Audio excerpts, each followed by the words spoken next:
Good afternoon. Today we're going to look at neurolinguistics, which examines the relationship between language and the brain. Neurolinguistics examines how language is represented and processed in the brain. This is a challenging task for neurolinguists because just by looking at someone, you can't visibly see the inner structures of the brain and how they are working.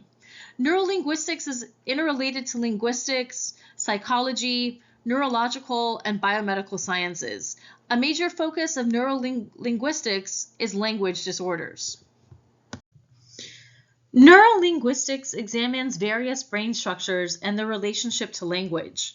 The cerebral cortex, here in this diagram, houses the secrets of language, representation, and processing.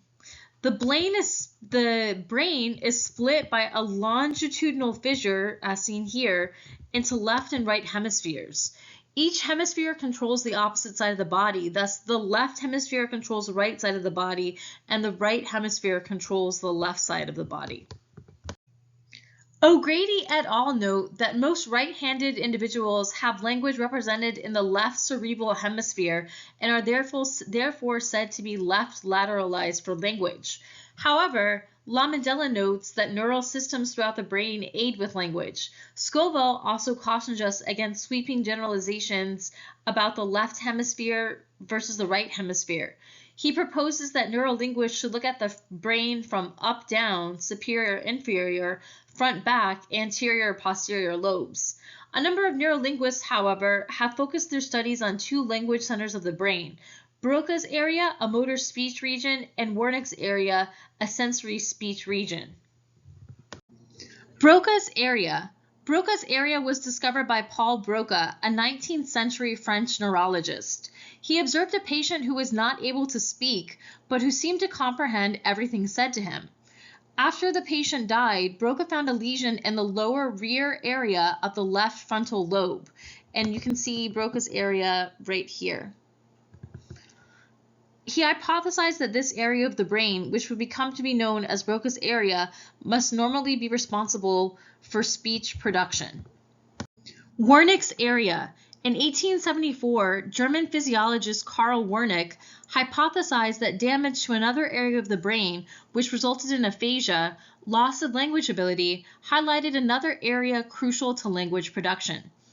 Wernicke's area is associated with a lesion in the temporal lobe just below the most posterior rear portion of the lateral fissure. And Wernicke's area, you can see, is right here. In severe cases, the lesion could also extend upward into the lower portion of the parietal lobe. Characteristics of Broca's aphasia, non-fluent aphasia. Broca's aphasics typically omit function words such as it, is, to, and a, and tend to omit inflectional affixes such as ing, ed, and en. Broca's aphasic speech is very halting. O'Grady et al. Give us an example of how someone with Broca's aphasia would say the following sentence. It's hard to eat with a spoon. Broca's aphasic. Har, eat, wit, poon. The patient simplifies the consonant clusters in the word hard, dropping the D, and spoon, dropping the S, and then changing the th sound to a t sound in the word with. Next, we're going to look at some characteristics of Wernicke's aphasia, which is also called fluent or sensory aphasia.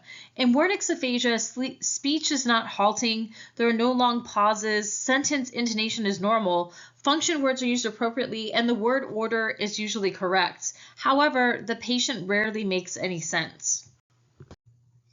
On this slide, you can see an exchange between an examiner E and a Wernicke's patient P, taken verbatim from our textbook. E, how are you today, Mrs. A? P, yes. E, have I ever tested you before? P, no, I mean I haven't. E, can you tell me what your name is? P, no, I don't, right now here. The patient is producing grammatical parts of speech, yet the responses are not related to the examiner's questions. It appears that the patient has no understanding of the questions being asked. Application of research about Broca's area and Wernicke's area. Alice Homstad has applied research about Broca's aphasia, which is a productive disorder affecting those who are a median age of 51, and Wernicke's aphasia, a receptive disorder that affects those of a median age of 63, to best practices for teaching older learners. Homstad posits that the age difference between those affected with Broca's aphasia and those affected with Wernicke's aphasia could reflect a difference in intra-hemisphere localization over time. She posits that older learners have stronger receptive skills than productive skills and are more successful with listening than with reading or writing. Homstad notes that the receptive skills of older adults can be additionally strengthened through 1. Listening to music on the radio, 2. Attending plays and church services, 3. Reading short stories, novels, in the newspaper, and 4. Interacting with mixed media. Images of the living brain. We have obtained information about Broca's aphasia and Wernicke's aphasia through autopsy studies. However, there are other ways that we can examine the brain. Magnetoencephalography, MEG. This is one of the ways that we can look at the living brain. This technique records very subtle changes in the magnetic field generated within the brain. It's non-invasive and lets the researcher gather information about which parts of the brain are involved in writing, speaking, hearing, or listening. Roberts et al. Note a study conducted by Ding et al. Using MEG data show that the brain differentiates in its tracking of the levels of the phrases participants heard, resulting in the hypothesis of the existence of a hierarchy in neural processing of linguistic structures, words, phrases, followed by sentences.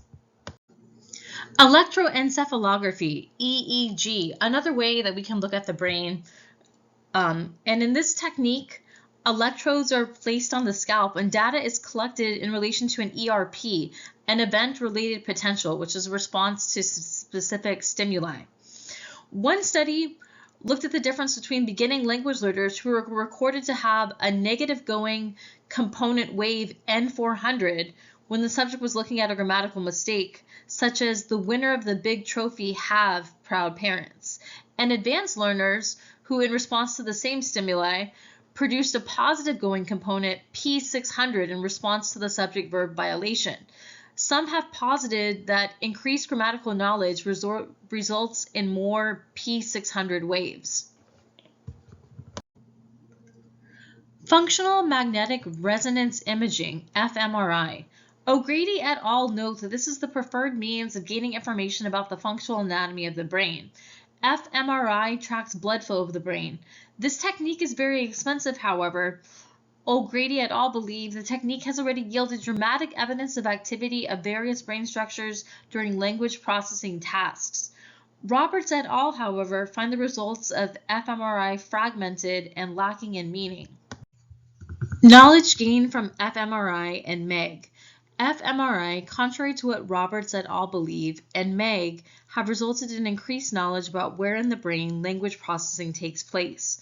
When subjects speak, blood flow is observable in the left hemisphere of the cortex and in Broca's area, which is here. When subjects read, blood flows to the occipital lobe here, responsible for visual processing, and to the angular gyrus here, which is associated with reading, and to other areas of the left hemisphere. This supports the idea that language is left hemisphere lateralized for most people, and that there are specific language areas within the left hemisphere. Second language learning. Studies have shown an increase in the density of white matter in students who are studying a second language. Second language processing has been shown to involve a wider variety of cortical sites. Thus, one can infer that the less automatic nature of language use in a second language requires the involvement of diverse mental processes in addition to those specifically dedicated to language. The brain as a mystery. The brain's largely unseen nature makes it a mystery. However, with the discovery of Broca's area and Wernicke's area, as well as fMRI, MEG, and EEG studies, we are unlocking more knowledge daily. This is the first page of my works cited. This is the second page of my works cited. This is the third page of my works cited. This is the fourth page of my works cited.